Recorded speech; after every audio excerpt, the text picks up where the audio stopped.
నమస్తే welcome to special discussion. ఏపీలో ఎన్నికలు సమీపిస్తున్న వేళ రాజకీయం మరింత వేడెక్కుతోంది.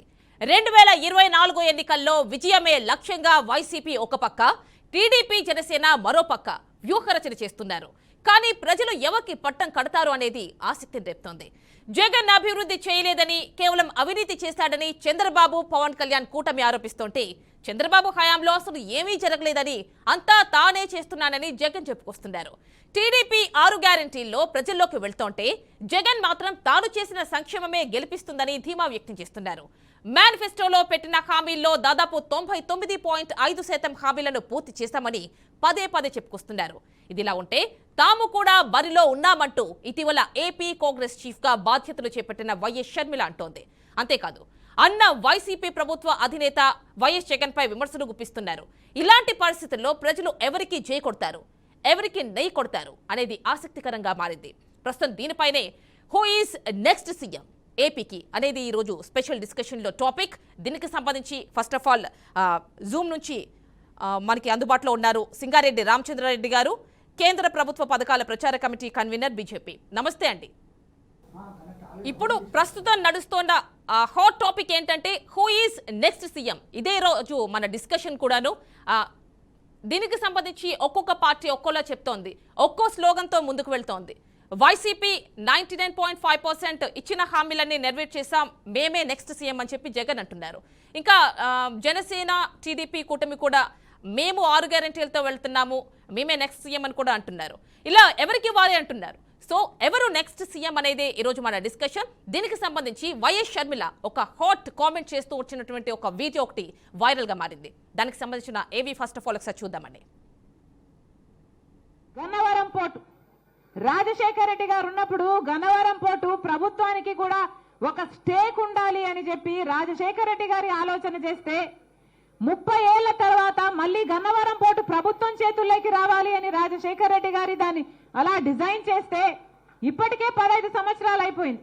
రాజశేఖర రెడ్డి గారు ఉంటుంటే ఆయన ప్లానే గనక అమలై ఉంటే ఇంకొక 15 ఏళ్లకు ఆ గన్నవరం పోర్టు మళ్ళీ ప్రభుత్వం చేతికి వచ్చేది. అలాంటిది ఆయన కొడుకు అయ్యుండి జగన్మోహన్ రెడ్డి గారు ఏం చేశారు?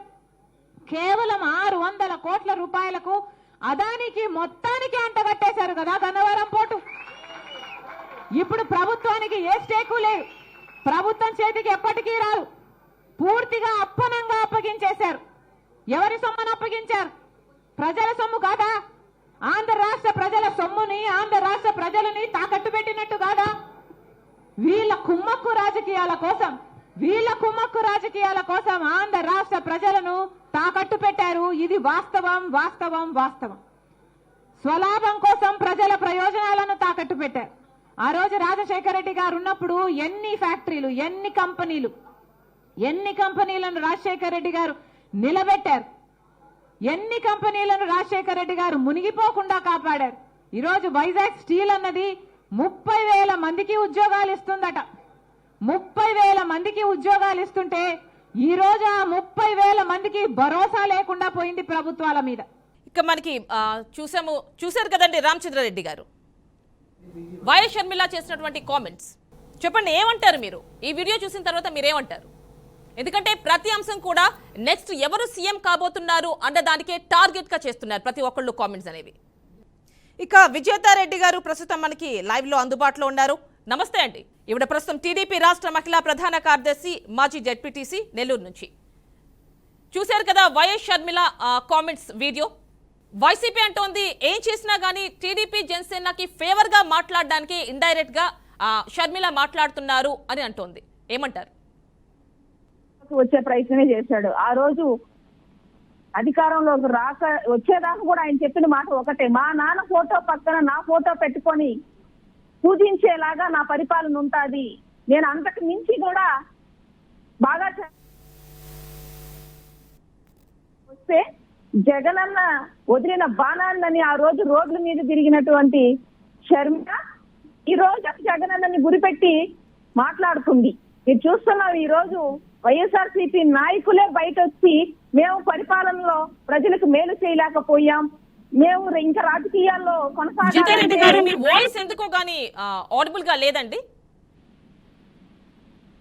సరిగా లేదండి వాయిస్. ఇప్పుడు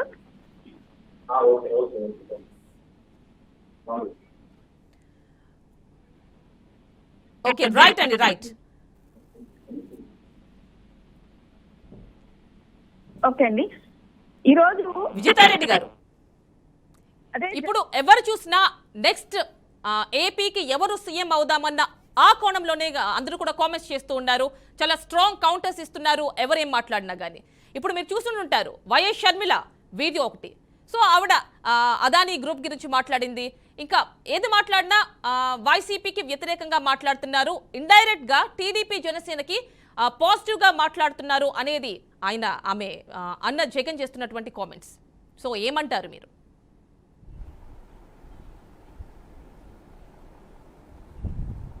నిజమేనండి. ఈరోజు చూస్తున్నాం మనం, వాళ్ళ నాయకులే బయట వచ్చి ప్రతి ఒక్కరు కూడా మాట్లాడుతున్నారు. ఒక షర్మిలనే కాదు, ఈరోజు ఎవరైనా సరే వైసీపీ నాయకులు బయట వస్తే మా పరిపాలన అంతా కూడా ఈరోజు ప్రజలకు మేలు చేసే విధంగా లేదు, మేము ప్రజలకు ఏమీ చేయలేకపోయాం, రేపు మళ్ళీ మేము ఎలక్షన్స్కి పోవాలంటే మాకు ఏ అధికారంతో వాళ్ళని వెళ్ళి ఓటు అడగాలి అనే ఇదితోనే వాళ్ళు మాట్లాడుతున్నారు. కొంతమంది వాళ్ళ నాయకులే మేము ఇంకా రాజకీయాల్లో కొనసాగలేమేమో అన్న అసంతృప్తి కూడా ఈరోజు వాళ్ళు చూపిస్తున్నారు. అంటే అధికారంలోకి వచ్చేదాకా కూడా జగన్మోహన్ రెడ్డి వాళ్ళ నాన్నని చూపించి వాళ్ళ నాన్నని లాగంటే ఆయనకంటే కూడా ఇంకా బాగా నేను పరిపాలిస్తాను, మా నాన్న ఫోటో పక్కన నా ఫోటో కూడా ప్రతి ఇంట్లోనూ ఉండేలాగా నా పరిపాలన ఉంటుందని ఆ రోజు హామీ ఇచ్చి ఈరోజు అధికారంలోకి వచ్చిన తర్వాత ఒక్కటంటే ఒక్కటి ఆయన చెప్పిన హామీలు ఏవి నెరవేర్చిన పని పోలేదు. ఆయన మరి ఎలా సీఎం మళ్ళీ అవుతాడనుకోవాలి మనం. ఈరోజు పోర్ట్లే కాదు, ఇంకా మనం చూస్తున్నాం పోలవరం అన్నారు, పోలవరానికి ఒక టైం ఇచ్చారు, ఆ టైము ఈరోజు వాళ్ళు చెప్పిన మంత్రి అసెంబ్లీలోనే సవాలు విసురుతూ తొడగొట్టి మీసాలు తిప్పి మాట్లాడిన మాటలు మనం అందరం విన్నాం. రైతులు నెట్ట నిలవన ముంచేశారు, మద్యపానం అని చెప్పేసి మహిళల్ని ఈరోజు తీసుకొని వచ్చి రోడ్డు మీద పడేశారు. అలాగే ఈరోజు మనం చూస్తున్నాం నిరుద్యోగులకి ఉద్యోగాలు లేవు, వాలంటీర్ ఉద్యోగాలు తప్ప జాబ్ క్యాలెండర్ లేదు. ఏం చేశాడు ఈయన? అభివృద్ధి శూన్యం. ఈరోజు ప్రతి ఒక్కరిని అంగన్వాడీని రోడ్డుని తీసుకొని వచ్చి పెట్టి వాళ్ళని ఏడిపిస్తూ పోతున్నాడు. ఒక్కటంటే ఒక్కటి ఈయన చేసింది మంచి ఏవైనా ఉందానని ప్రజలందరూ కూడా ఈరోజు ప్రశ్నిస్తున్నారు. ఏ ఇంటికి మేము వెళ్ళి మాట్లాడినా కానీ ₹1 మాకు ఇస్తున్నట్టు చూపిస్తూ బటన్ నొక్కుతున్నానని మభ్యపెట్టి మా దగ్గర నుంచి ₹1కి ₹100 దోచుకుంటున్నాడండి. ఈరోజు కరెంటు బిల్లు చూస్తే షాక్ కొడుతుంది, ఇంటి పన్ను చూస్తే షాక్ కొడుతుంది, ఆర్టీసీ ఛార్జీలు చూస్తే షాక్ కొడుతున్నాయి, పెట్రోల్ డీజిల్ రేట్లు చూస్తే షాక్ కొడుతుంది.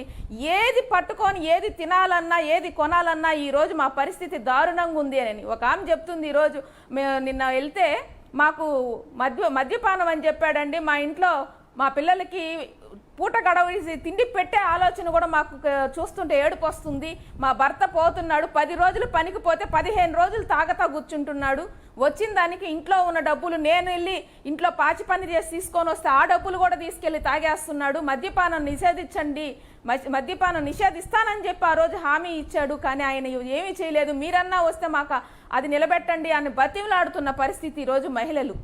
ఇంత ఘోరంగా పరిపాలన జగన్మోహన్ రెడ్డి చేస్తాడని ఎవరు ఆ రోజు గెలిచినప్పుడు ఎవ్వరు ప్రజలు అనుకోలా. 15 సంవత్సరాలు మా ముఖ్యమంత్రి జగన్మోహన్ రెడ్డి ఉంటాడని చెప్పిన వైసీపీ నాయకులే ఈరోజు ఏం చెయ్యాలో తెలియని పరిస్థితిలో షర్మిల వైపు చూస్తున్నారు. ఇప్పుడు కొంతమంది టీడీపీ వైపు చూస్తున్నారు, కొంతమంది జనసేన వైపు చూస్తున్నారు. అంటే ఈరోజు ప్రజల పరిస్థితి ఎలా ఉందో మీరే అర్థం చేసుకోవచ్చు. విజయతారెడ్డి గారు, ప్రస్తుతం మనకి మీతో పాటు జాయిన్ అవ్వడానికి ఆల్రెడీ సింగారెడ్డి రామచంద్రారెడ్డి గారు కేంద్ర ప్రభుత్వ పథకాల ప్రచార కమిటీ రాష్ట్ర కన్వీనర్ కడప జిల్లా నుంచి మనకి జాయిన్ అవుతున్నారు. అదేవిధంగా శివపార్వతి గారు జనసేన నుంచి జాయిన్ అవుతున్నారు.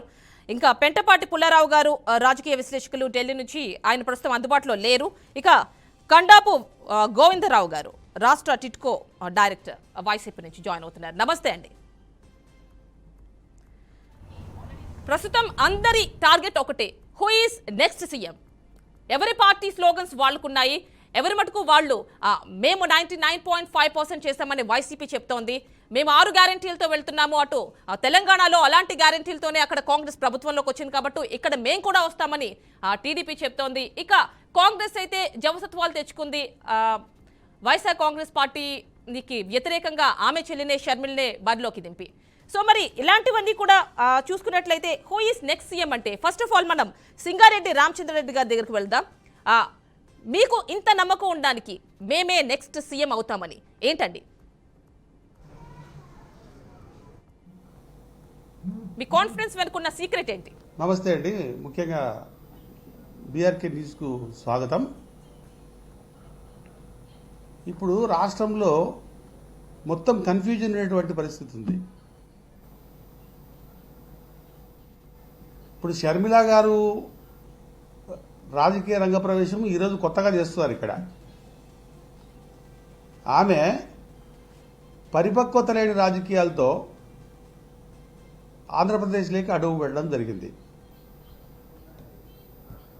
తెలంగాణ ఆడపడుచును, నేను తెలంగాణ నాకు ఓటేయండి, తెలంగాణ ఉంటానని చెప్పేసి షర్మిల పార్టీ పెట్టుకొని అక్కడ ఏమాత్రము అవకాశం లేక అవకాశ రాజకీయాలకు పాల్పడి అక్కడ జెండా ఎత్తేసేసి ఇక్కడ వచ్చి మళ్ళీ ఇక్కడ వ్యాపారం చేస్తూ ఉంది. ఆమె వ్యాపారం చేస్తూ ఉంది తప్ప నాకు తెలిసే ఒక పొలిటీషియన్ కాదని నేను అనుకుంటా ఉన్నా. ఎందుకంటే ఆమె ఈరోజు వార్డు మెంబర్ కాలేదు, ఒక సర్పంచ్ కాలేదు, ఒక జెడ్పీటీసీ కాలేదు, ఏమీ కాలేదు. డైరెక్ట్గా పీసీసీ అధ్యక్ష పదవి తెచ్చుకుంది పోయి మాట్లాడుకొని. ఆమె ఏం చెప్తా ఉంది? ప్రజలకు ఎప్పుడు సేవ చేసింది ఆమె? ఎంతసేపు రాజన్న బిడ్డను, రాజశేఖర రెడ్డి కూతురు అని చెప్పడం తప్ప ప్రజలకు వచ్చి ఈ రోజుకి కూడా ఏమీ చేసినటువంటి అవకాశం లేదు. వాళ్ళ నాన్నగారు అధికారంలో ఉన్నప్పుడు కానీ, వాళ్ళ అన్నగారు అధికారంలో ఉన్నప్పుడు కానీ ఏమీ చేయలేదు. ఏమీ చేయకపోగా, ప్రజాసేవ కూడా చేయకపోగా ఆంధ్రప్రదేశ్ రాజకీయాలు నాకు పట్టవు, నేను తెలంగాణ గురించే మాట్లాడతా అని మాట్లాడినటువంటి ఆవిడ ఈరోజు తెలంగాణ గురించి కాకుండా ఆంధ్రప్రదేశ్ గురించి ఆమెకు ఉన్నట్టుండి వచ్చేసింది. ఎందుకు? నువ్వు ఏ విధంగా రాజకీయాల్లోకి వచ్చావో అందరికీ తెలుసు. ఈరోజు రామజన్మభూమి గురించి మోడీ గారు ప్రపంచమంతా చూస్తుండగా నువ్వు ధర్నా కార్యక్రమంలో మోడీ గారు down down, BJP down down అని చెప్పి నినాదాలు ఇస్తూ ఉంటే నీ రాజకీయ పరిపక్వతకు నిదర్శనం అని చెప్పి నేను చెప్తా ఉన్నా. ఇవాళ మోడీ గారిని విమర్శించే స్థాయి నీకుందా అని అడుగుతా ఉన్నా. నువ్వు సర్పంచ్ కాలేదు, వార్డు మెంబర్ కాలేదు, జెడ్పీటీసీ కాలేదు, ఎమ్మెల్యే కాలేదు, ఎంపీ కాలేదు, ఏం కాకుండా ఈరోజు కాంగ్రెస్ పార్టీ రాహుల్ గాంధీతో మాట్లాడకొచ్చుకొని ఈరోజు పీసీసీ అధ్యక్ష పదవిని తీసుకుంటున్నావు. మీ నాయన పేరు చెప్పి, చెట్టు పేరు చెప్పి కాయలు అమ్ముకుంటున్నావు తప్ప నీకంటూ సొంత ఎజెండా ఏమన్నా ఉందా? లేదు. పోనీ ప్రజలకేమైనా సేవ చేశావా? ఇప్పుడు కానీ రామచంద్రారెడ్డి గారు ఎక్కడ లైమ్ లోట్ లేదు. రామచంద్రారెడ్డి గారు ఈ రోజు మన topic who is next CM. ఏ పార్టీలు ఎలా వాళ్ళ టార్గెట్స్ ని రీచ్ అవ్వడానికి ప్లానింగ్ ఉంది. సో మీరు బీజేపీ తరఫున ఏం చెప్తారు? దాని గురించి మాట్లాడతామండి ప్రస్తుతం.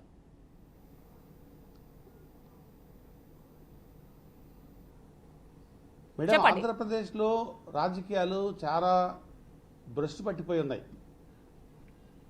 ఇప్పుడు సీఎం కావాలనే ఉద్దేశంతోనే ఉన్నారు కానీ ఇక్కడ అటు జగన్మోహన్ రెడ్డి గారు అయితేనేమి, అటు చంద్రబాబు నాయుడు గారు అయితేనేమి సీఎంలు కావాలనే ఉద్దేశంతోనే ఉన్నారు. కానీ ఆంధ్రప్రదేశ్కి ఏమైనా చేద్దామా, ఆంధ్రప్రదేశ్ను భవిష్యత్తులోకి తీసుకుపోదామా, ఆంధ్రప్రదేశ్ రాష్ట్రాన్ని ముందుకు తీసుకెళ్లి అభివృద్ధి పదంలో పయనిస్తామా అనేటువంటిది వాళ్ళిద్దరికీ లేదు.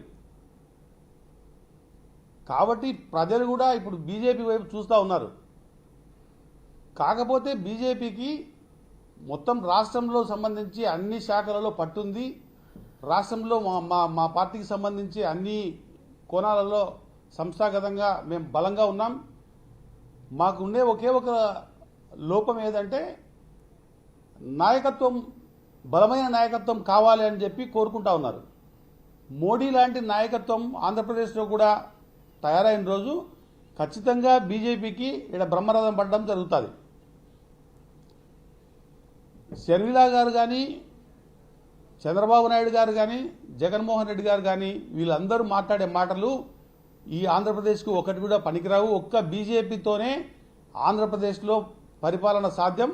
ఆంధ్రప్రదేశ్ అభివృద్ధి చెందాలంటే ఒక బీజేపీతోనే సాధ్యం అనేది ప్రజలందరూ తెలుసుకుంటున్నారు. రాబోయే ఎన్నికల్లో కూడా బీజేపీ కూడా ముక్కోణం పోటీలో అటు వైఎస్ఆర్సీపీని, అటు తెలుగుదేశం పార్టీని ఎదుర్కొనేదానికి సిద్ధంగా ఉందని చెప్పి భారతీయ జనతా పార్టీ తరఫున నేను తెలియజేస్తా ఉన్నా. అంటే రామచంద్రారెడ్డి గారు మాకు మిగిలిన అన్ని పార్టీల మీద ఉన్నటువంటి అసంతృప్తే మీ పార్టీని గెలిపిస్తుంది, సీఎం సీటు వైపు నడిపిస్తుంది అనేది మీరు చెప్తున్న వర్షన్. అయితే ఒకసారి వైసీపీ దగ్గరికి వెళ్దాం. మనకి వైసీపీ నుంచి కండాపు గోవిందరావు గారు ఉన్నారు. మీరు చెప్పండి, అంటే ఇంతవరకు మీరు ఒక 4-5 లిస్టులు రిలీజ్ చేశారు మార్పులు చేర్పులతో. ఇదే మీ రహస్యం అనుకోవచ్చా? సీఎం మీరే అవుతారు, నెక్స్ట్ సీఎం మీ పార్టీ నుంచే జగన్మోహన్ రెడ్డి అవుతారు అనడానికి ఇదే మీ బ్యాక్ ఉన్నటువంటి కాన్ఫిడెన్స్ అనుకోవచ్చా? అంటే ఇవన్నీ కూడా టీడీపీ కావచ్చు, మిగిలిన పార్టీలు కావచ్చు కామెంట్స్ చేస్తున్నాయి. జగన్మోహన్ రెడ్డి గారు సీఎం అవుతారమ్మా. ఎందుకు అంటే నా వర్షన్ కాదండి, ఇది మిగిలిన పార్టీల వర్షన్. ఖచ్చితంగా ఈరోజు ఏ పార్టీలే ఓకేనమ్మా, ప్రతి పార్టీకి ఒక వ్యూహం ఉంటుంది, ప్రతి పార్టీ వాళ్ళు కూడా సీఎం అవుతామనే ఆలోచన ఉంటుంది. కానీ ఇంతవరకు ఈ రాష్ట్రానికి వెలగబెట్టింది ఏమిటి మిగతా పార్టీ వాళ్ళు? ఈరోజు టీడీపీ కావచ్చు, కాంగ్రెస్ పార్టీ కావచ్చు, బీజేపీ కావచ్చు, జనసేన పార్టీ కావచ్చు, కేవలము ఏమీ చెయ్యలేక ఈ 4.5 ఏళ్లలో ఈయన చూపించిన అభివృద్ధి కానీ, అట్టడిగిన అణగారి వర్గాన్ని ఒక ఉన్నత స్థాయికి తేవడానికి, పేదవాడిని ధనవంతుడు చేయడానికి చేస్తున్నటువంటి కృషి కానీ, ఇవన్నీ మేము గతంలో చేయలేకపోయాము, మళ్ళీ చేయలేము. కాబట్టి మేము ఖచ్చితంగా రాజకీయాల్లో వెలగబెట్టాలి అనుకుంటే జగన్మోహన్ రెడ్డి లాంటి వ్యక్తిని అణగదొక్కాలి అని వీళ్ళందరూ ఒక వ్యూహంతో, ఒక దిశ నిర్దేశం లేకుండా ఒక కపట రాజకీయాలు చేసి అందరము ఒకటై మేము ఈయన్ని దించాలి, గద్దె దించాలి అని ఒకే నినాదంతో వెళ్తున్నారు తెప్పించగాని, నువ్వు చేసిన పథకాలు మంచివి కావు, నువ్వు చేసిన అభివృద్ధి శూన్యం, నువ్వు అభివృద్ధి చేయలేకపోయావని ఏ ఒక్కరైనా చెప్పగలుగుతున్నారామా? ఈరోజు రాష్ట్రంలో ధైర్యంగా ఓటు వేసినా, ఓటు వేయకపోయినా ఈరోజు అక్షరాలతో సహా, అంకెలతో సహా దిశానిర్దేశించి మీ పేద ప్రజలకు ఇది ఇచ్చాం, ఇది ఇచ్చి తీరాం, ఏ ఒక్కటి మాట తప్పలేదు, మడం తిప్పలేదని చెప్పే నాయకుడు, దమ్మున్న నాయకుడు జగన్మోహన్ రెడ్డి ఒక్కడే ఈ దేశంలో, ఏ రాష్ట్రంలో చూసుకున్నా. అలాంటిది అటువంటి దమ్మున్న నాయకుడిని ఎదుర్కోవడానికి ఈ తోడేలన్నీ కలిసి సింహం మీద తిరుగుబాటు చేయాలని చూస్తున్నాయి. కానీ అది కల్లా తపన. ఎందుకంటే 2014 నుంచి ఈరోజు 2019 వరకు ముఖ్యమంత్రిగా నువ్వు వెలగబెట్టింది ఏమిటి? చంద్రబాబు నాయుడు గారు ఏ ఒక్క సంక్షేమ కార్యక్రమం చేశారా? ఈ రాష్ట్రానికి, ఒక ఉమ్మడి రాష్ట్రానికి ఒక అభివృద్ధి కార్యక్రమం చేశారా? లేదు, నిన్న నువ్వు 2014లో గెలిచిన తర్వాత 19 వరకు ఒక అభివృద్ధి కార్యక్రమాన్ని ఈ రాష్ట్రంలో చేయగలిగావా? ఏం చేసావని ఈరోజు మళ్ళీ నేను ఇది చేస్తానని చెప్పడానికి ముందుకు వస్తున్నావు. నేను నమ్మే పరిస్థితుల్లో ప్రజలు లేరు. కాబట్టి నమ్మరని చెప్పేసి ఏదో ఒక కులనినాదంతో, ఏదో ఒక సినిమా ప్రయోజనాలతో ఒక జనసేన అనే పార్టీ వ్యక్తిని ఈరోజు తీసుకొచ్చి నువ్వు కలుపుకొని మీ ఇద్దరు ఉమ్మడిగా జగన్మోహన్ రెడ్డిని ఓడించాలని చూస్తున్నారే, అది ఎలా మీరు ఓడించగలరు? ఈ ప్రజలకు ఏం అన్యాయం జరిగిందని మీరు జగన్మోహన్ రెడ్డి మీద తప్పు చెప్పగలరు? ఈ ప్రజలకి ఏ సంక్షేమం అందలేదని మీరేమో రేపు ప్రచారంలో చెప్పగలరు? ఈ ప్రజలకు ఏ రకమైన న్యాయం చేయలేకపోయాడు జగన్మోహన్ రెడ్డి, మేము వచ్చి చేస్తామని మీరు చెప్పగలరు? గతంలో మీరు చేసినవి ఏమైనా చేసి చూపించారా? ఒక్క మేనిఫెస్టోలో ఒక్క వాగ్దానాన్ని మీరు నెరవేర్చగలిగారా? ఈరోజు మళ్ళీ మేము నెరవేరుస్తామని చెప్తే ప్రజలు నమ్మే పరిస్థితుల్లో ఉన్నారా? అదొకసారి మీరు గమనించండి. ఏం చేసి మీరు మళ్ళీ మేము సీఎం అవుతామని ప్రజల దగ్గర రేపు వెళ్ళబోతున్నారు? ఆయన ఒకటే అంటున్నాడు, నేను ఏ ఇంటికైనా న్యాయం చేశాను అనుకుంటే నాకు ఓటేయండి, నేను మేలు చేశాను అనుకుంటేనే నన్ను మళ్ళీ సీఎం అని చేయండి, లేకపోతే నాకు ఓటు. ఈ నాయకులే మిమ్మల్ని నమ్మే పరిస్థితి లేదు ఈరోజు. మీ నాయకులే బయట వచ్చి మాట్లాడుతున్నారు ఈరోజు. మేమేం చేయట్లేదని చెప్పి మీ నాయకులే మాట్లాడుతున్నారు. మీరు ప్రజల గురించి మాట్లాడుతున్నారు. ప్రజల్లోకి వెళ్ళి అడిగి చూడండి. నేతి బీరకాయలో నెయ్యి ఎలా ఉంటుందో మీరు చెప్పే పార్టీలో, మీ వైఎస్ఆర్సీపీలో అభివృద్ధి అలాంటిది. మీరు అభివృద్ధి గురించి చెప్తుంటే నవ్వుతారు జనాలు. ముందు అది చూసుకోండి. మీరు అసలు అభివృద్ధి అనేది మీరు చేస్తున్నది శూన్యం. ఏంటమ్మా, ఏం అభివృద్ధి జరగలేదో చెప్పండి అమ్మా. ఈ రాష్ట్రంలో ఒక 4 పోర్టులు నిర్మించారు, అది అభివృద్ధి కాదమ్మా. ఈ రాష్ట్రంలో 15 మెడికల్ కాలేజీ నిర్మించారు, నోచుకోలేని అనగారిన వర్గానికి ఈరోజు సంక్షేమ పథకాలు ఇచ్చి ఒక మధ్యతరగతి కుటుంబీకుల్లాగా తీర్చిదిద్దారు, అది అభివృద్ధి కాదమ్మా. ఏ రోజైనా ఏ రాష్ట్రంలో, ఈ రాష్ట్రంలో ఏ సీఎం ఎవరైనా విద్యా వైద్యానికి ఏ రోజైనా మీరు కేటాయించారమ్మా? బడ్జెట్ లో వచ్చారండి, రాష్ట్రం విడిపోయి బయట వచ్చి ఒక రాజధాని కట్టాలని చెప్పి 33,000 ఎకరాలని ఈ రోజు తీసుకొని ల్యాండ్ పూలింగ్ చేసి రాజధాని కోసం చూస్తే ఆ రైతులందరినీ రోడ్డు పెట్టిన పాపం మీది. అభివృద్ధి ఎక్కడ తెలుగుదేశం పార్టీ పేరు వస్తుందో లేదంటే ప్రజలకు మేలు జరిగిపోతుందో ఈ రోజు పేదవాళ్ళ ల్యాండ్ పక్షపాతం పూలింగ్ మీరుంటే చేశారో, లేకపోతే ఇవన్నీ ఎందుకు కాదమ్మా, చేస్తారండి చంద్రబాబు మీరు? నాయుడు కూడా విడిపోయిన రాష్ట్రాన్ని ఆయన రైతులందరినీ తీసుకొచ్చి పరిపాలించాడు. నిలవన ఏం ఆ రోజు ఈ ముంచేసింది బడ్జెట్ మీరు. లేదమ్మా, ఈ రోజు ఒక్కసారి అదేమంటే ఎక్కడో చంద్రబాబు నాయుడు అభివృద్ధి ఓడిపోయిన చెందిపోయిన తర్వాతే దగ్గర బడ్జెట్ తీసుకెళ్ళి వచ్చిందా? ఈ సంక్షేమ రాజధాని పథకాలు చేస్తున్న జగన్మోహన్ రెడ్డి రాజధాని ఆపేసి మీరు ఆలోచన ఎందుకంటే లేదు అభివృద్ధి గురించి మీరు మాట్లాడే రైట్ అసలు అభివృద్ధి మీకు పైన లేదండి. సంక్షేమం పైన ఆ చేద్దామన్న అభివృద్ధి ఆలోచన గురించి విజయసాయిరెడ్డి గారు. ఆయనకున్న జనాలు విజనంలో నవ్వుతారు. ఏంటంటే మీరు ఏం తెలంగాణ చేశారు నుంచి మనం అసలు? విడిపోయాము, ఒక్కసారి ఏమన్నా ఈ మీరు రాష్ట్రంలో చెప్పిన కేవలంగా ఒక శాశ్వతంగా జాబ్ నేనే చేశారా? సీఎం అయిపోవాలి, నా కార్యకర్తలు అంటే బాగుపడాలి. విజయసాయిరెడ్డి గారు నేను వైసీపీ చెప్తోంది ఇష్టపడి 99.5% అభివృద్ధి చేసి చూపించాము, చంద్రబాబు నాయుడు కొన్ని మా హామీలన్నీ నెరవేర్చాము అనేది వైసీపీ వర్షన్. ఎంతవరకు కరెక్ట్ అంటారు? మీకేమనిపిస్తోంది? అయితే రామచంద్రరెడ్డి గారు మీరే 2014 నుంచి 19 దాకా మీరు చేసిన అభివృద్ధి ఒకసారి ఎక్కడ చూపించండి. చేశారు చెప్పమనండి. ఏం చేశారో చెప్పమనండి. పోనీ రోడ్లు వేసారా? ఏం చేయలా. ఇక్కడ అన్ని శూన్యం, ఒక్కటి చేయలా. ఎందుకు? అవి చెప్తుంటే అందరూ నవ్వుతారండి బాబు. మీరు చెప్పేది వింటుంటే మాకే నవ్వు వస్తుంది. కుటుంబ ఏం పార్టీ చేశారండి? ఆ రోజు కూడా మీరు ఈ రోడ్లు వేయలేక, ఈ రోడ్లు రెన్యువల్ చేయక ఈ రోజు గుంతలు పడ్డాయి. రామచంద్రరెడ్డి గారు, మరి రామచంద్రరెడ్డి మీరు గారు ఏది చేశారో చేసి చూపించండి. ఆ 5 సంవత్సరాల్లో మీరు చేసిన డెవలప్మెంట్ ఈ రాష్ట్ర బడ్జెట్ ని ఎడ్యుకేషన్ చూపించండి. నెల్లూరులో అండర్ గ్రౌండ్ డ్రైనేజ్ 10% కూడా లేదండి. పేదల కోసం తీసుకొచ్చింది దోమల పెట్టబోతుందండి, దాన్ని ఆపేశారు. ఆ టిట్కో ఇల్లు పేదల కోసం నిర్మించిన ఇల్లు ఎంతమందికి ఇచ్చారు మీరు? దాన్ని ఒక్క నిమిషం ఆపేశారు. ఒక్క నిమిషం. ఈ రోజు 10% సంవత్సరం గోవిందరావు గారు. పన్నుల మీద పన్నులు వేసి గుంజుతున్నారు కదా. గోవిందరావు గారు రాష్ట్రానికి డైరెక్టర్ గా ఉన్నారు, సరిగ్గా ఎస్సీ ఎస్టీ నిధులే సరిగ్గా విడుదల చేయలేదు అన్న ఆరోపణ ఉంది. మరి మీరే ఉంటారు? ఇలాంటి ప్రతి ఇల్లుని ఈ రోజు నిర్మాణించి ప్రతి పేదవాడికి మేము అందజేస్తున్నాం. ఇది కాదమ్మా మేము చేసిన అభివృద్ధి. మీరు చేతకాకే కదమ్మా చిట్కో ఇల్లు నిర్మించలేకపోయారు. మీకు చేతకాకే కదమ్మా మీరు పట్టణ పేదలకేమో ఇల్లునేమో అప్పచెప్పలేకపోయారు. ఈరోజు మేము 150,000 ఇల్లు ఈ నెలాఖరికల్లా ఫిబ్రవరి నెలాఖరికల్లా మేము ఇవ్వగలుగుతున్నాం. ఛాలెంజ్ చేసి చూపిస్తాం. మీరు ఏమైనా అంటే మీరు ఎన్ని లోన్స్ శాంక్షన్ చేశారు అని అడుగుతున్నారండి గోవిందరావు గారు. విడిచిపెట్టేశారు. ఏం మీరు ఆ పేదలకి న్యాయం చేయలేకపోయారు. గోవిందరావు గారు ఒక్క నిమిషం అండి, ఒక్క నిమిషం. అంటే మీ టిట్కో కార్పొరేషన్ ద్వారా ఎంతమందికి ఎన్ని లోన్స్ శాంక్షన్ చేశారు ఎస్సీఎస్టీస్కి అది చెప్పండి, ఎందుకంటే వాళ్ళందరూ అడుగుతుంది అదే.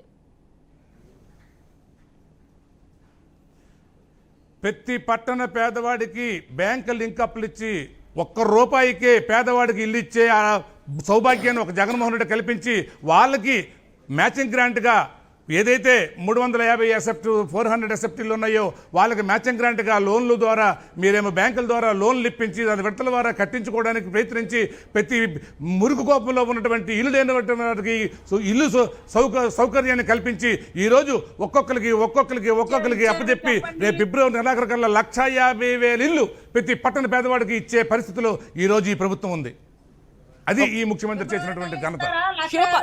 దాన్ని మేమే కట్టాము, మేమే నిర్మించాను. మా ఇల్లేమో ఇప్పుడు మీరు పెంచేస్తున్నారు. మీరేం పంచలేకపోయారు. మీరేమో ఇన్ఫ్రాస్ట్రక్చర్ డెవలప్ చేయలేకపోయారు. ఈ రోజేమో పేదవాడికి ఇల్లు అందించి ఆయన ఒక గృహస్థులుగా మీరు చేయలేకపోయారు. నెక్స్ట్ మంత్ లో నోటిఫికేషన్ వస్తుందండి. పేదవాడికి ఇంకా ఎప్పుడు మీరు ఇచ్చేది రండి, మేము చూపిస్తాం. ఎంతమంది పేదవాళ్ళు ఇల్లు లేక రెంట్ హౌస్ లో ఉండి ఇల్లు కట్టుకోలేక ఆ రోజు ఇంటికి అప్లై చేసి ఫిబ్రవరి నెలాఖరుకల్లా మేము 150,000 ఇల్లు ఇచ్చి చూపిస్తాం. మా నోటిఫికేషన్ ఇచ్చే లోపు పేదవాడికి మేము ఇల్లు అందిస్తాం. ఇది ఛాలెంజ్ అమ్మా, ఇది జగన్మోహన్ రెడ్డి చేసినటువంటి ఛాలెంజ్. ఒక్క నిమిషం, మనకి జనసేన నుంచి శివపార్వతి గారు ఏం చెప్తున్నారు ఒకసారి చూద్దాం. చెప్పండి. మీకు ప్యానెల్లో ఉన్న పెద్దలకి, బీఆర్కే ఛానల్ వీక్షకులకి గుడ్ ఈవినింగ్ అండి. టిట్కో డైరెక్టర్ గారు ఇక్కడే ఉండి అసలు లైవ్ లో కామెడీలు చేస్తున్న నవ్వాలి, ఏం చేయాలో అర్థం కాని పరిస్థితి అనమాట. అభివృద్ధి అంటున్నారు సార్. నేను మిమ్మల్ని ఒక్కటే క్వశ్చన్ వేస్తా. మన ఆంధ్ర రాష్ట్రంలో మ్యాప్ పాయింటింగ్ లో మనకి రాజధాని ఇది అని మనం మాకు ఒక మ్యాప్ పాయింట్ లో మనము మార్క్ చేసుకునే వీలుందా లేదా అది చెప్పండి ఫస్ట్. మీరు వచ్చి 5 సంవత్సరాలు ఇప్పుడు 4.5 సంవత్సరాలు దాటిపోయింది. ఇంకా 2 నెలల్లో నోటిఫికేషన్ వస్తుంది, ఇంటికి వెళ్ళిపోతున్నారు. ఇప్పటికి మీరు చాలా అభివృద్ధి చేశారని చెబుతున్నారు. మాకు ఇదంతా వద్దండి. రాజధాని ఏదండి మనకి అది చెప్పండి చాలు. మన రాజధాని ఏది? ఎక్కడుంది? కట్టారా రాజధాని? అప్పుడు జగన్మోహన్ రెడ్డి గారు మీరు నన్ను మాట్లాడండి. జగన్మోహన్ రెడ్డి గారు ఎలక్షన్ ముందు అయ్యో మనకి ఇంకా ప్రత్యేక హోదా రాలేదా, మనకి రాజధాని లేదా, ఒక ఇటుకు కూడా వేయలేదా అయ్యో అని చెప్పి ఒక వ్యంగ్యంగా వెటకారంగా ఒక మాట అన్నారా లేదా?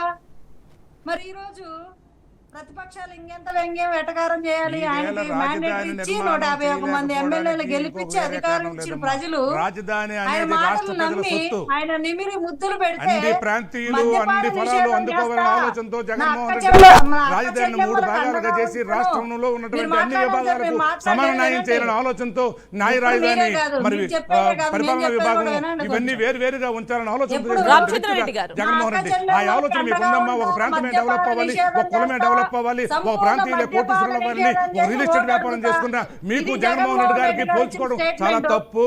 దానికి కట్టుబడి జగన్మోహన్ రెడ్డి గారు రేపు మద్యపాన నిషేధం నేను చేసే వీళ్ళిద్దరూ కూడా ఓటుకి వెళ్తాను. ఆంధ్రప్రదేశ్ లో పెద్ద మనిషి ఈ రోజు తెలుగుదేశం వరకు పార్టీ నిషేధం చేయలా. పైగా దాని మీద తెలుగుదేశం పార్టీ ఫెయిల్యూర్ అయింది. 27,000 కోట్ల రూపాయలు వైఎస్ఆర్ ఈ రోజు తీసుకొని మద్యపాన మద్యపాన వచ్చారు. నిషేధంలో నెక్స్ట్ ప్రతి ఆల్టర్నేటివ్ కార్యకర్త బీజేపీనే. ఇంటింటికి బ్రాండీలు అమ్ముకుని ఇంటింటికి సారా అమ్ముకునే పరిస్థితి నుంచి గోవిందరావు బెల్ట్ గారు. షాపుల నుంచి సారా ప్రభుత్వాన్ని పెట్టి గోవిందరావు గారు. ఒక ESP అని ఒక్క నిమిషం అండి, ఒక్క నిమిషం. జనసేన నుంచి శివపార్వతి గారి వర్షన్ ఏంటో ఒక్కసారి విద్దాం, తర్వాత మాట్లాడొచ్చు. ఇప్పుడు ఈ రోజు ఆయన చాలా అభివృద్ధి చేశాము, అసలు గత ప్రభుత్వాలు అభివృద్ధి ఎక్కడ చేశాయి, చేసినంత మేమేను అని చెప్పారు. పోలవరం 21లో కడతా, 22లో కడతా, 23లో కడతా సవాల్ చేశారు, అసెంబ్లీలో మీసాలు తిప్పారు, తొడలు కొట్టారు. మరి ఏదండి పోలవరం? మాకేం కనిపించలా. 25కి 25 ఎంపీలను ఇచ్చేయండి, నేను కేంద్ర మెడలో చేస్తా. పోలవరము ప్రారంభించిన దగ్గర నుంచి ఏ ప్రభుత్వాలు ఎన్ని సంవత్సరాలు పరిపాలించాయి, జగన్మోహన్ రెడ్డి 4.5 సంవత్సరంలో చేసిన అభివృద్ధి ఏమిటో మీకు ఆ చిత్రపటాలు ఈ రోజు అభివృద్ధి ఒక్కసారి అక్కడికి వెళ్ళి చూడండి తల్లి, మీకు తెలుస్తుంది. తిప్పుతూ బాదురే బాదురని చెయ్యలా ఈ రోజు పోలవరం ఒక రూపురేఖ దోచుకుంది తల్లి. ఈ రోజు పోలవరం మరికొద్ది రోజుల్లో మనం జాతికి అంకితం చేయబోతుంది ఈ ప్రభుత్వం. పోలవరం ప్రారంభించిన దగ్గర నుంచి ఏ ప్రభుత్వం ఎన్ని సంవత్సరాలు ఏ ప్రభుత్వాన్ని ఏమో పరిపాలించింది, వాళ్ళు ఎందుకు చేయలేకపోయారు? మీరు తీసుకొచ్చిన అప్పు ఏంటి? ఏ శాఖలో ఎంత ఖర్చు పెట్టారు? మీరు తీసుకొచ్చిన 10 లక్షల కోట్ల అప్పు ఈ రోజు రాష్ట్ర బడ్జెట్, రాష్ట్రానికి 10 లక్షల కోట్ల అప్పు ఉంది. ఒకసారి గణాంకాలు చూడండి అమ్మా. చంద్రబాబు నాయుడు ప్రభుత్వంలో ఈ రాష్ట్రంలో ఎంత అప్పు అయింది, మన ప్రభుత్వంలో ఎంత అప్పు అయింది, చంద్రబాబు ప్రభుత్వంలో ఏ అభివృద్ధి చేశారు, ఏ పథకాలు ఇచ్చారు, ఈ ప్రభుత్వం ఎన్ని అభివృద్ధి చేసింది, ఈ రాష్ట్రానికి ఎంత మరి సంక్షేమ పథకాలు పేద ప్రజలకు అందించిందో, ఆ అప్పుతోటి అభివృద్ధి తోటి బేరేజ్ వేసుకుని ఎవరో ఎక్కువ అప్పు చేసి రాష్ట్రాన్ని గోవిందరావు గారు, చంద్రబాబు నాయుడు ఒక 3 లక్షల కోట్ల వరకు అప్పులు చేశారు, ఆ పైనంతా కూడా వైసీపీ వచ్చిన తర్వాత చేసింది అని అంటున్నారు. మిగిలిన పార్టీస్ కావచ్చు, లెక్కలు కావచ్చు, మీరేమంటారు? మీరేం కనీసం ఒక స్టీల్ ప్లాంట్ ఆయన చేసిన అప్పుకి అభివృద్ధి చూపించమనండి అమ్మా. ఏం చేశారు? కదా. ఈ రోజు ఈయన 15 మెడికల్ కాలేజీలు కట్టారు, ఒక 4 పోర్టులు నిర్మాణం చేశారు, ఒక ఎయిర్పోర్ట్ నిర్మాణం రేపు జరగబోతుంది. ఈ రోజు నాడు నేడు, ఈ రోజు ఆరోగ్యశ్రీ. ఒక్క నిమిషం అండి, షార్ట్ బ్రేక్ తీసుకుని డిస్కషన్ కంటిన్యూ చేద్దాం. షార్ట్ బ్రేక్ తీసుకుందాం. Stay tuned. Back to discussion. ఈ రోజు మన topic who is next CM. ప్రస్తుతం దీని గురించి మాట్లాడడానికి మనకి ముప్పాళ్ల విజేతారెడ్డి టీడీపీ రాష్ట్ర మహిళా ప్రధాన కార్యదర్శి ఆవిడ మాట్లాడతారు. చెప్పండి విజేతారెడ్డి గారు, మీ కాన్ఫిడెన్స్ వెనుకున్న రహస్యం ఏంటి? మీరు గెలుస్తారని అంత బలంగా చెప్తున్నారు కదా, అంటే టీడీపీ జనసేన కూటమిలో ఉన్నాయి కాబట్టి గెలుస్తారా, లేకపోతే 6 గ్యారెంటీలు అనేవి మీరు ఇస్తున్నారు కాబట్టి గెలుస్తారా? ఏంటి మీ కాన్ఫిడెన్స్?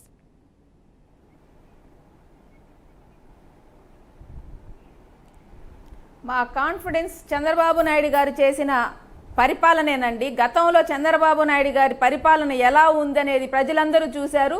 ఒక్క ఛాన్స్ అని అధికారంలోకి వచ్చిన వైఎస్ఆర్సీపీ నాయకుడు జగన్మోహన్ రెడ్డి పరిపాలనని చూశారు. ఈరోజు మీరు చూడండి, ఎక్కడికి వెళ్ళినా ప్రజలు ఫిక్స్ అయిపోయారు. నెక్స్ట్ ఎవరికి ఓటేయాలి అని అంటే చంద్రబాబు నాయుడు గారు వస్తేనే ఈ రాష్ట్రం బాగుపడుతుంది, మా పిల్లల భవిష్యత్తు బాగుపడుతుంది, మా పిల్లలకు ఉద్యోగాలు వస్తాయి, ఈ రాష్ట్రంలో అభివృద్ధి జరుగుతుంది, మేము 1 రూపాయి తీసుకొని ఖర్చు పెట్టుకుంటే ఎవరు బాగుపడరండి. ఆ రూపాయి కాకుండా మనం ఇచ్చేదాన్ని ఆ రూపాయితో ఒక పెట్టుబడిలాగా వాడు ఎలా డెవలప్ అవ్వాలా, వాడు కుటుంబాన్ని ఎలా పోషించుకోవాలని దారి చూపేవాడే నాయకుడు. అప్పుడే రాష్ట్రం బాగుపడుతుందని ఈరోజు ప్రజలందరూ నమ్ముతున్నారు. కాబట్టే ఈరోజు అందరి దృష్టి, అందరి చూపు చంద్రబాబు నాయుడు గారి మీద ఉంది. ఆయన విజన్ ఎలా ఉంటుందో గతంలోనూ చూశారు. ఈరోజు చంద్రబాబు నాయుడు గారిని ఎందుకు సీఎం అవ్వాలో కూడా మేము ఎన్నైనా చెప్పగలం, ఎందుకు అవ్వకూడదో జగన్మోహన్ రెడ్డి మేము కూడా అది కూడా చెప్తాం. పోలవరం కట్టినందుకు ఆయనకు ఓటేయాలనా, లేదా మహిళలకి మద్యపానం అని చెప్పి ఈరోజు పల్లెల దాకా మద్యపానాన్ని తీసుకెళ్ళి ఏర్లై పారిస్తున్నందుకు, మహిళల్ని మోసం చేసినందుకు ఓటేయాలనా? ఈరోజు అత్యాచారాలు, అవినీతి, దోపిడీలు, దొంగతనాల్లో రాష్ట్రం మొదటి స్థానంలో ఉంచినందుకు ఆయనకి ఓట్లేయాలనా? అదేవిధంగా నిరుద్యోగులకి జాబ్ క్యాలెండర్ అని చెప్పి మోసం చేసినందుకు ఓటేయాలనా? ఉద్యోగస్తులకి ఇస్తానన్న హామీలని తుంగలో తొక్కినందుకు ఓటేయాలనా? ఇలా చెప్పుకుంటూ పోతే మేము ఎన్ని గంటైనా కాదండి, 2 గంటల సేపు అయినా ఈ డిబేట్లో కూర్చొని మాట్లాడగలం. అదే చంద్రబాబు నాయుడు గారు చేసిన అభివృద్ధి మొన్న చూశారు మీరంతా. రాష్ట్రం కాదు, దేశం మొత్తం చూసింది. పక్క దేశాల్లో కూడా చూశారు. చంద్రబాబు నాయుడు గారిని అరెస్ట్ అయితే ఆయన అవినీతి, ఆయన మీద ఉన్నటువంటి చెడు ఏదన్నా ఉందేమోనని వెతికిదా కనిపించలేదండి. అందరిలో ఆయన చేసిన డెవలప్మెంట్ని చూశారు. పక్క రాష్ట్రాల్లో ఆయన కోసం రోడ్ల మీదకి ఉద్యోగులు వచ్చారంటే ఆయన పరిపాలన ఎలా ఉండింది, భవిష్యత్తు తరాల్లో ఎలాంటి ఆయన దూరదృష్టితో ఎలాంటి విత్తనాలు నాటారనేది ఆ రోజు కనిపించిందండి. ఇంతమంది చూసి ఇంతమంది చెప్తున్నా ఇంకా వాళ్ళ గురించి మభ్య పెట్టుకుంటున్నారంటే వాళ్ళు నిజంగా వాళ్ళని చూసి మాకు జాలేస్తుంది.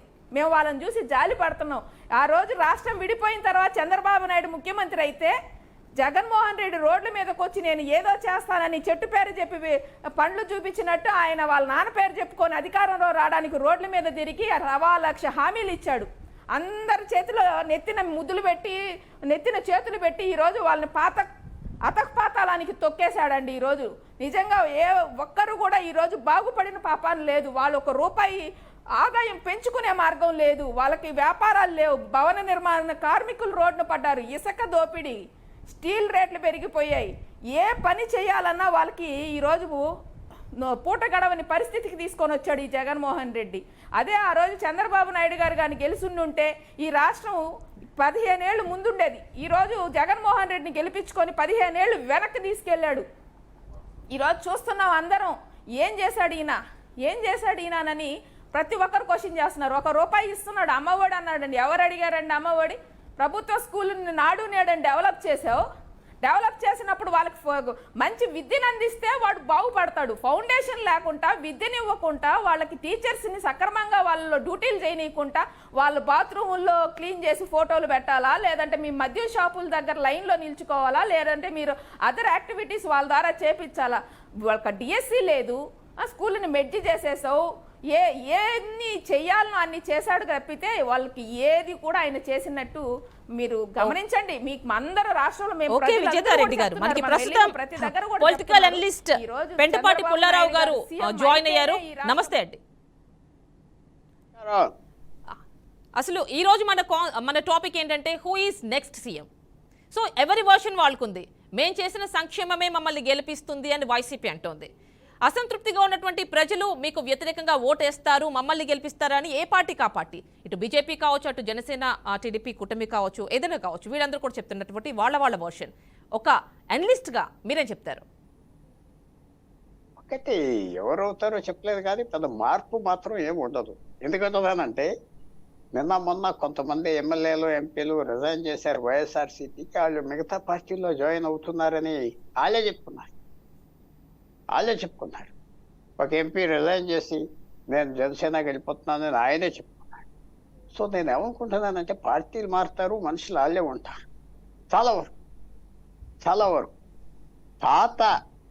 పాత వాళ్ళు మళ్ళీ 175లో 150 ఎంతో మంది పాత వాళ్ళే వచ్చేస్తారంటే ఈ పార్టీ నుంచి ఆ పార్టీ మారి ఆ పార్టీ నుంచి ఎలాగొచ్చేసి చేస్తారు. కాబట్టి పరిస్థితి మారుతుందా అంటే నాకు కనపడట్లేదు. ఇది వేళ ఒక పెద్ద అవకాశం ఏది మార్పు అనేది తీసుకురావటానికి. కొత్త క్యాండిడేట్సా, కొత్తదా ఏంటి, కానీ అది కొంచెం అక్కడ ఉన్న వాళ్ళు రిజైన్ చేస్తున్నారు, పంపించేశారు, పోతున్నారు, అది వేరే మాట. ఎవరైతే చెడ్డ రికార్డుతో వాళ్ళు రిజైన్ చేసి ఇంకో పార్టీ యాక్సెప్ట్ చేస్తుంటే మార్పు ఎలాగొస్తుంది? సో నేను కొద్దిగా ఆశించేది ఏంటంటే పొలిటికల్ పార్టీస్ కొద్దిగా కొత్త రక్తం తీసుకొస్తే మార్పు అనేది వస్తుంది. లేకపోతే సేమ్ ఇప్పుడు ఒక రకంగా కొన్ని పొలిటికల్ పార్టీస్ నేషనల్ లెవెల్ అదే ట్రై చేస్తున్నారు. కొత్త వాళ్ళని తీసుకురావటానికి కాంగ్రెస్ పార్టీ ట్రై చేస్తుంది, బీజేపీ చేస్తుంది. పాత వాళ్ళని పంపించాను చెడ్డోని కాదు, మార్పు కోసం. అది కనపడుతుంది. కొత్త వాళ్ళని తీసుకొస్తుందండి పుల్లారావు గారు. కాకపోతే వాళ్ళ వారసులు ఎక్కువగా కనిపిస్తున్నారు కదా. వారసులు ఎక్కువ. ఇది మనం ఫ్రాంక్ గా చెప్పుకోవాలంటే అక్కడ 3 మిత్రులతో నలుగురు మిత్రులతో నాకేమి ఇబ్బంది లేదు, గొడవ లేదు. మన రాజకీయం భారతదేశంలో ఫ్యామిలీ పార్టీస్. అది మన కాదు అని చెప్పుకుంటే చాలా కష్టం. ఈ డెమోక్రసీ వచ్చాక ఏదో కాంగ్రెస్ పార్టీ, గాంధీ గారి డెమోక్రసీ అని అలా జరుగుతూ ఉంటే ఇలాగ ఎవాల్వ్ అయిపోయింది. ప్రతి రాష్ట్రంలో 2-3 చక్కటి పార్టీలు, వాళ్ళకి అంతా ఇది ఫ్యామిలీ పార్టీ. ఆ డెమోక్రసీ మన ఒక్క నిమిషం మన రాజకీయ అటాచ్మెంట్ మర్చిపోతే వాళ్ళకి ఎవరో పెట్టిన పార్టీ 175 ఎమ్మెల్యేలకు గెలిచాడు, నా ఓటేసా, నేను అతనికి వ్యతిరేకం వేసిన గవర్నమెంట్ ఫామ్ చేసుకుంటున్నాడు, అతను నా ఓటుతో మీ ఓటుతో గవర్నమెంట్ ఫామ్ చేసుకున్నాక నా ఇష్టం అంటున్నాడు. నా ఇష్టం, ప్రతి అధికారం నాకు వచ్చింది కదా. ప్రతి రాష్ట్రంలో ఇలా జరుగుతుంది. సో న్యాచురల్గా ఈవేళ అవేది ఏంటంటే ఎక్కడ చూసినా డిస్కషన్ పాలిటిక్స్లో మనం ఫ్రీ బీజ్ ఇచ్చితే వస్తాం, డబ్బు ఖర్చు పెట్టేవాడు ఉంటే వస్తాం. అది కాదని చెప్తే ఎవరైనా ఐ విల్ బి హ్యాపీ, నేను తప్పు చెప్పాను అని నేనే ఒప్పుకుంటా. డబ్బు లేకపోతే రాజకీయంలో రాలేదు, డబ్బు ఉంటేనే లేకపోతే లాభం లేదు అంటున్నారు. అది నిజం అబద్ధం నాకు తెలియదు, కానీ అలా కనపడుతుంది. కాబట్టి మార్పు అనేది రావటం కష్టమేమో. నేను రాదు, వాళ్ళు మంచోళ్ళు గెలిచేటోళ్ళకి ఎలా వస్తుంది? మీరు సేమ్ స్టైల్ ఆఫ్ పీపుల్ తీసుకొచ్చి మళ్ళీ పెడితే మళ్ళీ కొత్తగా ఏమొస్తుంది? ఒక చిన్న విషయం చెప్తాను. కొద్దిగా మేదగట్టని ఇరిగేషన్ ప్రాజెక్ట్ విజిలెన్స్ రిపోర్ట్ తెలంగాణలో వచ్చింది. ఎంత నష్టం కరెక్టే. నేను ఏమడిగా, నువ్వు విజిలెన్స్ కమిషనరు, ఆ గవర్నమెంట్ ఉన్నప్పుడు ఆ రిపోర్ట్ ఎందుకు ఇవ్వలేదు? ఆ గవర్నమెంట్ ఇంటికి వెళ్ళిపోయాక రిపోర్ట్ ఇచ్చాడు. చూడండి, గవర్నమెంట్ ఇంటికి వెళ్ళిపోయాక ఆ కమిషనరే 30 రోజుల్లో తయారు చేసి ఇచ్చాడు. ఆ గవర్నమెంట్ కరప్ట్. ఎలా సాగుతుంది? అందువల్ల నేను పాజిటివ్ మనిషి, కానీ మార్పు అనేది వస్తుందా?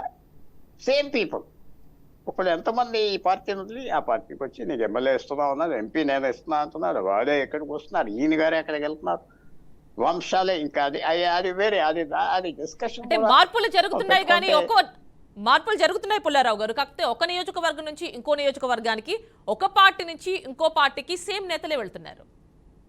సేమ్ వాళ్ళు ఎవరైతే రాజకీయం కంట్రోల్ చేస్తున్నారో, ఇక్కడి నుంచి అక్కడికి, అక్కడి నుంచి ఇక్కడికి, నేను ఎవరిని డిఫెన్స్ చేయట్లేదు, అటాక్ చేయట్లేదు. 4 సంవత్సరాలు 9 నెలలు మీతో కూర్చొని 4 సంవత్సరాలు 10వ నెలలో బయటకు వచ్చి దుర్మార్గుడు ఇలా చేసేయడానికి ఎలాగా వెళ్ళిపోతున్నాను.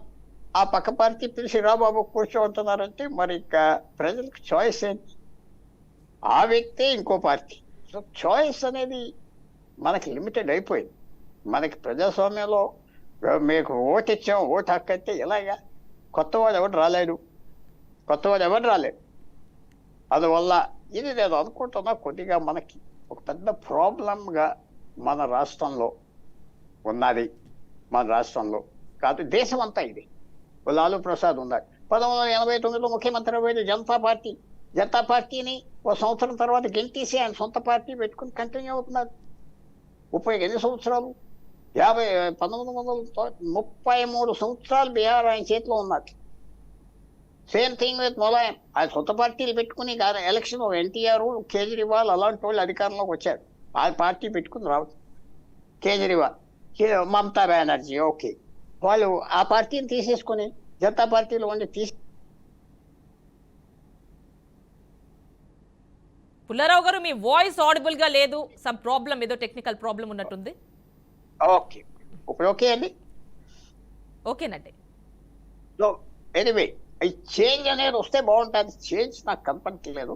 ఎలాగొస్తుంది చేంజ్? సేమ్ క్యాండిడేట్స్ వాళ్ళు వైట్ వాష్ చేసుకుని కొత్త పార్టీలోకి వచ్చి అక్కడ నిలబడుతున్నారు. మీరు అతనికి వేస్తారు ఓటు, ఏంటో తప్పదు. అతనికి అయిపోతే ఇంకెవరికి వేస్తున్నా ఓటు చెప్పుకోవాలి. సో చేంజ్ అనేది మన మిత్రులు చాలా పాజిటివ్గా ఉన్నది. నాకు కనపడట్లేదు. చేంజ్ వస్తే బాగుంటుంది, వెల్కమ్ చేస్తున్నానని నేను చెప్తాను. ఓకే పుల్లారావు గారు, ఇక రామచంద్రరెడ్డి గారు మీరు చెప్పండి. అంటే మీకు ఈ కాన్ఫిడెన్స్ వెనుకున్న రహస్యం ఏంటి అనుకోవచ్చు? అంటే గవర్నమెంట్ ఏదైనా కానీ ప్రస్తుతం ఉన్నటువంటి గవర్నమెంట్ మీద వ్యతిరేకత ఎంతో కొంత ఉంటుంది. సో మరి మీకు రహస్యం ఏమిటి? ఈ వ్యతిరేకత మీకు ప్లస్ అవుతుంది అంటారా?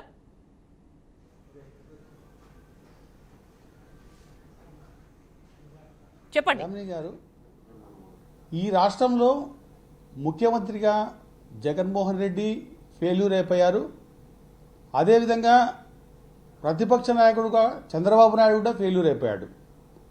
ఎంతసేపు అధికారంలోకి రావాలనే యావ తప్ప వీళ్ళిద్దరికీ అభివృద్ధి చేయాలనేటువంటిది ఏమాత్రము లేదు. 5 సంవత్సరాలు చంద్రబాబు నాయుడు తను కూర్చొని అభివృద్ధి చేయకుండా కేంద్ర ప్రభుత్వంతో దెబ్బలాడుకోవడం, ఇప్పుడు మళ్ళీ 5 సంవత్సరాలు కూడా ఎంతసేపు అభివృద్ధి గురించి ప్రయత్నం చేయకుండా జగన్మోహన్ రెడ్డిని తిట్టుకుంటా కూర్చోవడం, జగన్మోహన్ రెడ్డి గారు చంద్రబాబుని తిట్టుకుంటా కూర్చోవడం తప్ప ప్రజలందరూ ఇసిగిపోయి ఉన్నారు. ప్రజలందరూ కూడా అటు జగన్మోహన్ రెడ్డి వద్దు, చంద్రబాబు నాయుడు వద్దు, కొత్త వ్యక్తి కావాలి, కొత్త ముఖ్యమంత్రి ఈ రాష్ట్రానికి కావాలని చెప్పి ఖచ్చితంగా అనుకుంటున్నారు. దానికి కావలసినటువంటి కాల పరిస్థితి కోసం జనం ఎదురు చూస్తూ ఉన్నారు. ఈ 2 పార్టీలు ఫెయిల్యూర్ అయిపోయాయి, ఈ 2 కుటుంబ పార్టీలు ఫెయిల్యూర్ అయిపోయాయి. వీళ్లకు వాళ్ళ వారసుల్ని తెచ్చుకోవడం తప్ప వాళ్ళకు వేరే మీమాంస లేదు. ఈ రాష్ట్రాన్ని అభివృద్ధి పదంలో పయనింపజేయాలా, ఈ రాష్ట్ర ప్రజలు బాగుండాలా, ఈ రాష్ట్రం ముందుకు పోవాలనేది ఏమాత్రం లేదు. తను కొడుకు అధికారంలోకి రావాలని చంద్రబాబు నాయుడు, తను మళ్లీ అధికారంలోకి రావాలని జగన్మోహన్ రెడ్డి చేస్తున్నారు తప్ప రామచంద్రరెడ్డి ప్రజల గారు, గురించి అంటే ఏమాత్రం ఇక్కడ పట్టలేదు. టాపిక్ ఏంటంటే భారతీయ సీఎం జనతా పార్టీ మాత్రమే నెక్స్ట్ సీఎం ఏ పార్టీ ఈ నుంచి ఎవరు రాష్ట్రానికి అవుతారు భారతీయ అనేదండి జనతా టాపిక్. పార్టీ మాత్రమే. రామచంద్రరెడ్డి గారు, సో మరి మీరేమంటారు దీనిపైన? అంటే కూటమితో వెళ్తేనే గెలవగలము అని అనుకుంటున్నారా మీరు? కొత్త వ్యక్తి కూటమితో వెళ్తేనే అంటే ఆల్రెడీ జనసేనతో మీకు ఒక సత్సంబంధం ఉంది. ఖచ్చితంగా చంద్రబాబు నాయుడు గాని జగన్మోహన్ రెడ్డి గారు గాని కారు. రామచంద్రరెడ్డి గారు, మాకు సంబంధం ఉంది ఇప్పటి వరకు, దాని గురించి మేము ఎక్కడ మాకు అనుమానం లేదు. మేము మేడం మళ్ళీ మాట్లాడదామండి. ఒకసారి మన శివపార్వతి గారి దగ్గరికి వెళ్దాము. మేము కలిసి పోటీ చేయాలని అనుకుంటున్నాం. ఎస్, చెప్పండి. మరి టీడీపీ ఉంది కదా, మరి మీరు పబ్లిక్ గా అయితే ఇంకా అనౌన్స్ చేసలేరు. మీ హైకమాండ్ కూడా మా దగ్గరకు వచ్చి మాట్లాడితే మేము అప్పుడు చూస్తాము అన్నట్టుగానే చెప్పింది. మరి ఆల్రెడీ జనసేన టీడీపీతో ఉంది. దీనిపైన మరి మీరు ఎలా ముందుకు వెళ్తారు?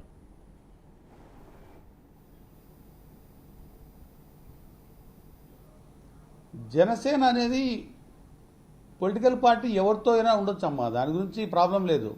జనసేన మాతోనే ఉందని మేము ఇప్పటి వరకు అనుకుంటా ఉన్నాం. జనసేన మేము కలిసే తిరుగుతూ ఉన్నాం. ఒక్కసారి జనసేన నుంచి మనకి శివపార్వతి గారు ఉన్నారు కదా, ఆవిడ వర్షన్ ఏంటో అడుగుదామండి. ఒకసారి మీతో పొత్తులోనే ఉన్నారు కదా, వారిని అడుగుదాం.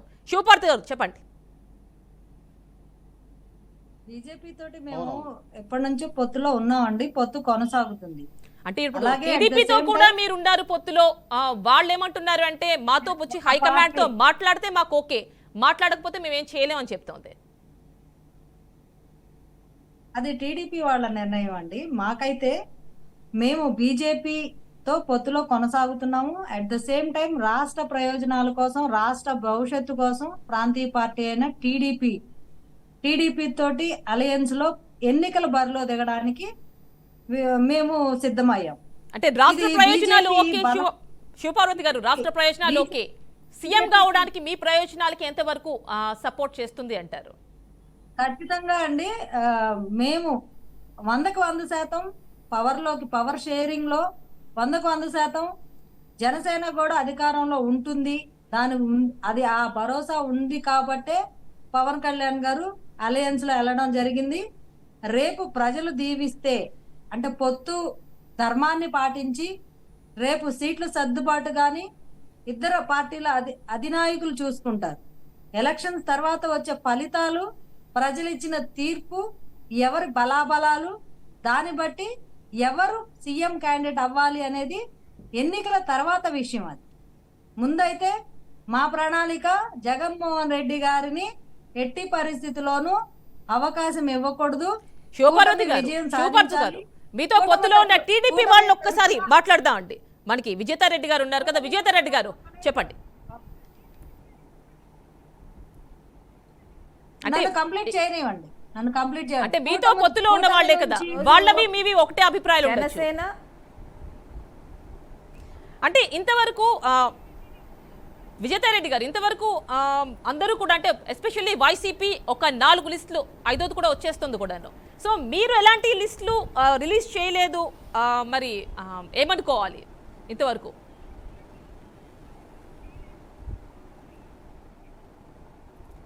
మా లిస్టులు కూడా అన్నీ మా అధినాయకుడు పరిశీలిస్తున్నారండి.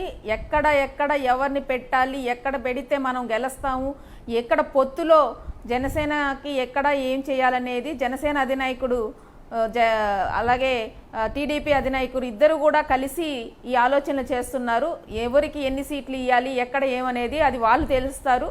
వాళ్ళిద్దరు కూర్చొని ఏ నిర్ణయం చేస్తే తెలుగుదేశం పార్టీ జనసేనతో కలిసి రేపు అధికారంలోకి వస్తుంది, ఎలా ఖచ్చితంగా అధికారంలోకి మేము వస్తున్నాం, వచ్చేదానికి ఎలాంటి వ్యూహరచన చేయాలో అవన్నీ కూడా మా అధినాయకుడు చంద్రబాబు నాయుడు గారు చూస్తున్నారు. అలాగే జనసేన నుంచి కూడా పవన్ కళ్యాణ్ గారు కూడా దీన్ని మా నాయకుడితోటి చర్చించి ఇద్దరు కలిసి ఏ నిర్ణయం తీసుకుంటారో దాంతోటే ముందుకెళ్తామండి. మాది చాలా క్లియర్గా ఉంది. మా ఇద్దరు కలిసి పోటీ చేసే విధానంలో కానీ మేము ఎలా ముందుకు వెళ్ళాలనేది కానీ అన్నీ కూడా చాలా క్లారిటీగా ఉంది. చాలా తొందరలోనే అందరినీ కూడా ప్రకటించడం జరుగుతుందండి. విజేతారెడ్డి గారు ఒక్క నిమిషం అండి, గోవిందరావు గారితో మాట్లాడదాం. గోవిందరావు గారు ఒక్కొక్క పార్టీ ఒక్కొక్క వర్షన్ చెప్తోంది ప్రస్తుతం ఉన్నటువంటి వైసీపీ గవర్నమెంట్ మీద. మీరేమంటారు? మీరంటున్నారు వై నాట్ 175 అంటున్నారు, అంత కాన్ఫిడెన్స్ వ్యక్తం చేస్తున్నారు. అయితే బయట అయితే కొంత వ్యతిరేకత ఉన్నటువంటి వాస్తవమే, మీరేమంటారు?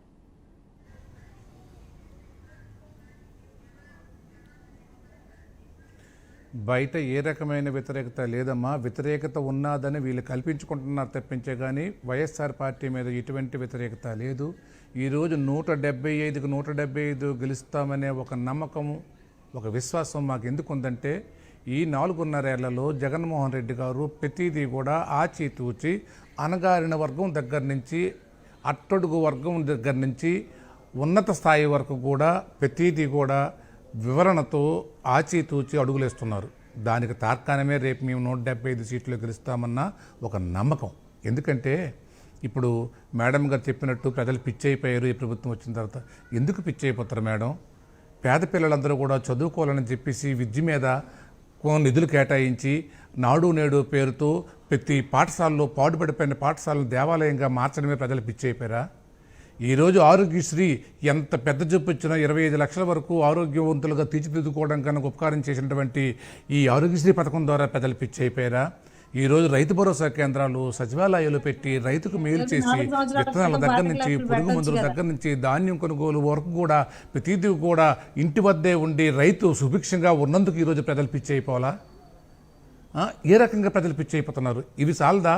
విద్య, వైద్యం, సేద్యం, ఇది ఈరోజు ప్రజల యొక్క మానవాళికి వాళ్ళ మనుగడకు అతి ముఖ్యమైనటువంటి విషయాలు.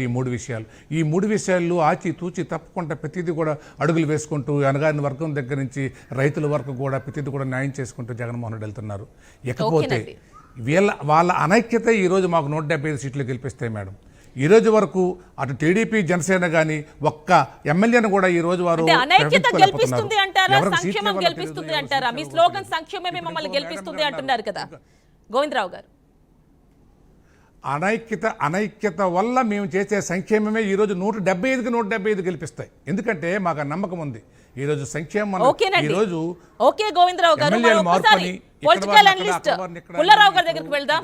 పుల్లారావు గారు, అది కేవలం ఇక్కడ పుల్లారావు గారు ఒక్కొక్క పార్టీ వర్షన్ ఒక్కొక్కలా ఉంది. సంక్షేమమే మమ్మల్ని గెలిపిస్తుంది అని వైసీపీ అంటోంది. మిగిలిన పార్టీలేమో గవర్నమెంట్ మీద ఉన్నటువంటి వ్యతిరేకతే మమ్మల్ని గెలిపిస్తాయని ఇటు ప్రధాన పార్టీలు బీజేపీ కావచ్చు, టీడీపీ, జనసేన కూటమి కావచ్చు అంటున్నాయి. ఒక పొలిటికల్ అనలిస్ట్గా మీరేమంటారు?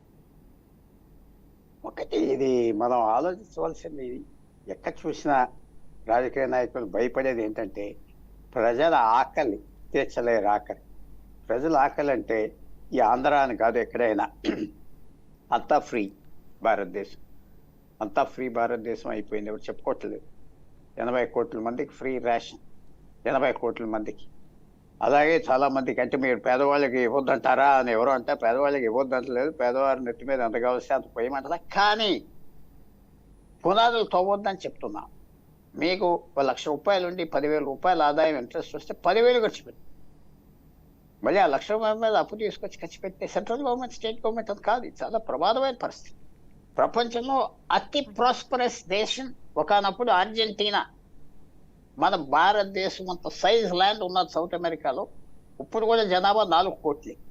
కానీ ఈవేళ 40 సంవత్సరాల నుంచి బయటికి రాలేకపోతుంది అర్జెంటీనా. మనం జ్ఞాపకం పెట్టుకోవాలి. రాజకీయంలో ఉన్న వాళ్ళందరూ ఇది ఎక్కడికి వెళ్ళిపోతున్నాం. మా నాయకుడు మంచోడు కాదట్లేదు, కానీ వాళ్ళు తప్పట్లేదు. ప్రజలు ఆకలి, నేను ఇవ్వనంటే తీసేస్తారా, కానీ ఒక్కోసారి ప్రజలు కూడా రిబెల్ చేస్తున్నారు. మాకు ఫ్యూచర్ కావాలని అక్కడక్కడ అంటున్నారు. అది ఎంతవరకు తెలుగు రాష్ట్రాల్లో చేస్తారో మనం చెప్పలేం. ఇది చాలా డిఫికల్ట్ సిచ్యువేషన్. డెవలప్మెంట్ అవటం కాదు, ఇది జనరల్గా ఏ లిమిట్లో వెళ్తున్నాం, ఎక్కడ ఇస్తామో అది లిమిట్ లేకపోతే చాలా కష్టం. ఇవాళ సెంట్రల్ గవర్నమెంట్ కూడా దీంట్లో లొంగిపోయింది. 80 కోట్ల జనానికి ఎల్లకాలం ఇస్తానంటే ఇంకా ఫ్రీ ఫుడ్ ఇచ్చేసే ఆ స్థానం ఉన్నదా భారతదేశానికి అంటే లేదు. నరేంద్ర మోడీ గారు చెప్పేది కాదమ్మా, మన దేశం ఇంకా పై దేశం అయిపోయింది, ధనవంతుల దేశం అయిపోయింది, కరెక్ట్ కాదు. It is a poor country. So చాలా మనం ఇవ్వాలి, హెల్త్కి ఇవ్వండి, ఇది ఇవ్వండి, కానీ విశేషమైన స్కీమ్స్ ఈ దేశం ఫారెన్ పంపిస్తున్నాం చదివిస్తుంది కదా, ఆ శక్తి మనకు ఉన్నదా? ఇక తర్వాత అది అలా మార్చేసుకొని చూస్తే నిజంగా అక్కడ అందరూ ఫ్యామిలీ మెంబర్స్, మధ్యతరగతి వాళ్ళు, పేదవాళ్ళు, 60 సంవత్సరాలు దాటాక వాడి బ్రతికి ఎలా ఉన్నది?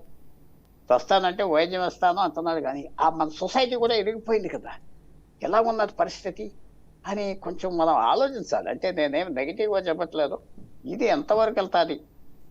ఆంధ్రప్రదేశ్లో వెల్ఫేర్ మీదే అంటున్నారు, ఒక్కసారి అది పని చేయలేమో చెప్తున్నారు. తమిళనాడులో పని చేయట్లేదు, 5 సంవత్సరాలు తింటారు, ఇంకో గవర్నమెంట్కి అప్పచెప్తున్నారు.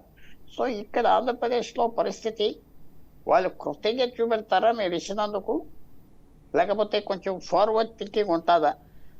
తెలంగాణలో కూడా అలాగే జరిగింది. 5 గ్యారెంటీలు కాదు, కేసీఆర్ మీద మొహమ్మద్ అన్నీ ఇచ్చాడు, కేసీఆర్ రైతులకు కూడా ఇచ్చాడు. కానీ ఈ టెండెన్సీ ఆలోచించుకోవాలి, లిమిట్ ఎక్కడ అని అది ఆలోచించట్లేదు, విచారిస్తున్నా. ఫ్యూచర్ జనరేషన్స్ చేస్తారని మాత్రం నేను భావిస్తాను. ఓకేనండి పుల్లారావు గారు, ఒక షార్ట్ బ్రేక్ తర్వాత డిస్కషన్ కంటిన్యూ చేద్దామండి. Short break, stay tuned.